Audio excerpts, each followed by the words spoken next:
जिजाऊ जय शिवराय. मी जो वैष्णवी पांडुरंग होते उपस्थित व्यासपीठावर उपस्थित सर्व मान्यवरांना, माझ्या शिक्षक व शिक्षकेतर कर्मचाऱ्यांना 1 मे महाराष्ट्र दिन व कामगार दिनाच्या मनापासून भव्य शुभेच्छा देते.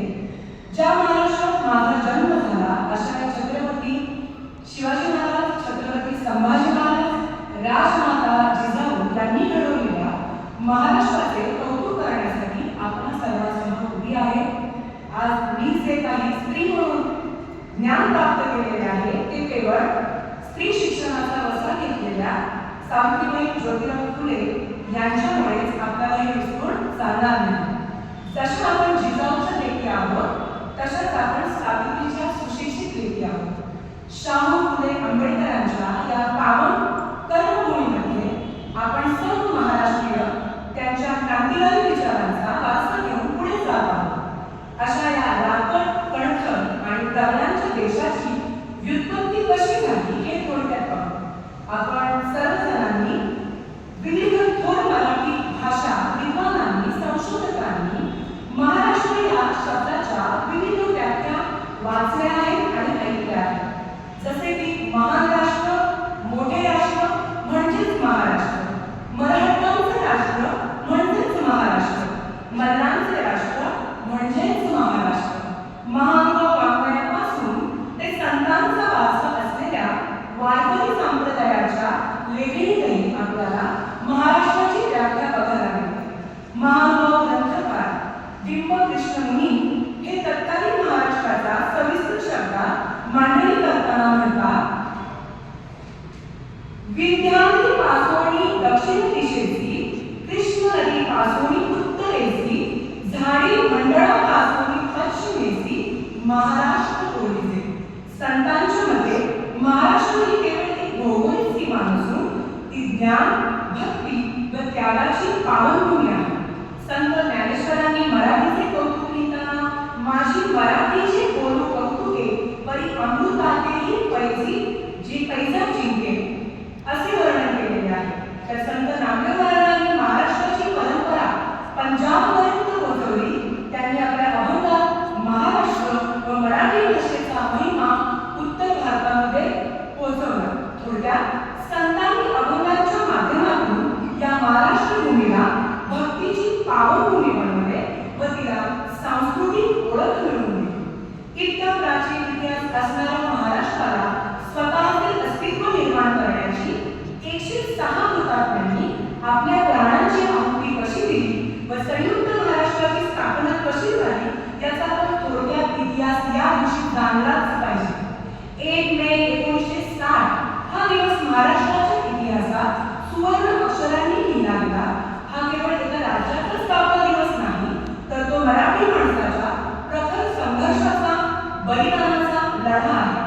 आधुनिक भारताच्या इतिहासातील सर्वात मोठा जनाक्रोश मानला जातो. 1956 मध्ये राज्य पुनर्रचना कायद्यानुसार भाषेच्या आधारावर राज्यांची सीमा निश्चिती सुरू झाली. तत्कालीन मुंबई राज्यात मराठी, गुजराती, कोकणी भाषिक एकत्र राहत होते. परंतु मराठी भाषिकांसाठी स्वतंत्र महाराष्ट्र, तोही मुंबईचा हवा ही मागणी जोर धरू लागली आणि केंद्र सरकारने मुंबई महाराष्ट्राला देण्यास नकार दिला. तेव्हा लोक रस्त्यावर उतरले. संयुक्त महाराष्ट्र समितीच्या या नेतृत्वाखाली कामगार, साहित्यिक आणि सामान्य जनता एकवटली. 21 नोव्हेंबर 1956 रोजी मुंबईतील फ्लोरा फाउंटन परिसरात तणाव वाढला. हजारो मराठी आंदोलक मुंबईमध्ये आपला हक्क सांगण्यासाठी शांततेत मोर्चा काढत होते. मात्र तत्कालीन मुख्यमंत्र्यांच्या आदेशावरून आंदोलकांना रोखण्यासाठी त्यांच्यावर लाठीचार्ज करण्यात आला व शेवटी गोळीबाराचा आदेश देण्यात आला व याच गोळीबारात 106 आंदोलक शहीद झाले. या हुतात्म्यांच्या बलिदानाने संपूर्ण महाराष्ट्र पेटून निघाला. आचार्य अत्रे यांच्यासारख्या धुरीणींनी आपल्या लेखणीतून या अन्यायाविरुद्ध वाचा फोडली. जनतेचा वाढता रोष हुतात्म्यांचे बलिदान व्यर्थ जाऊ नये म्हणून शेवटी केंद्र सरकारने नमते घेऊन 25 एप्रिल 1960 रोजी संसदेने बॉम्बे पुनर्रचना कायदा संमत केला व 1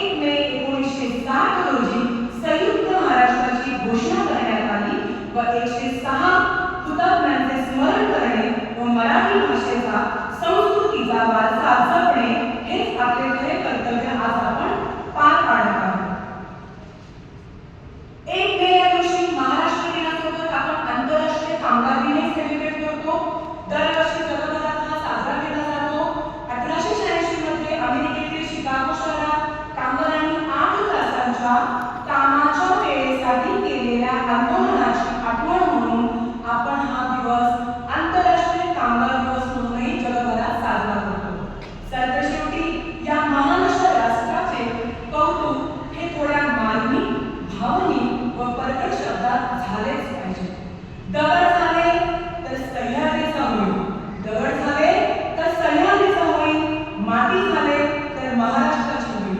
माती झाले तर महाराष्ट्राची होईल. तलवार झाले तर भवानी मातेची होईल. तलवार झाले तर भवानी मातेची होईल.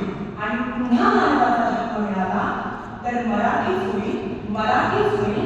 या महाराष्ट्रातच जन्म घेईल.